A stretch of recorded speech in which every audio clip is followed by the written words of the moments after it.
आपण मानू कही आग गेटा देखे बोली ये गेट सब कम्प्लीट हो जाए। ये गेटा टोटाल खाली प्राइमर पड़ी था। गेट डिजाइन भी आम मैंने सब बाहर करचु।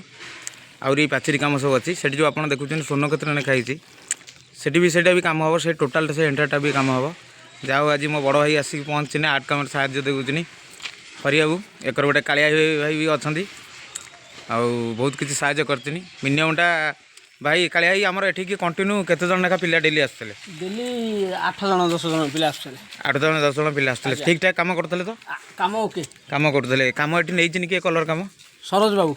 अच्छा थैंक यू भाई।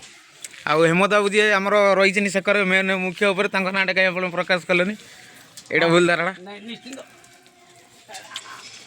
जहाँ हो मो बड़ भाई आज आसिक सहयोग कर सब सैला आसिक काम उपरको आहरी गोटे बिल्डिंग रही जाए एकर साइडटा काम होनी ए साइडटा काल स्टार्ट हम ए साइडटा भी काम होनी यहाँ भी काल स्टार्ट हम सेकर पटे आप गोटे देखुते लेमन सबल पड़ी गोटे कलर ग्रीन कलर से भी काम स्टार्ट हम काली भी सेमती 10-12 जन पिला आसवे कंटिन्यू चलो काम। भाई आज ये काम सब सरज तो थैंक यू भाई एन सारदे आम बहुत खुशी।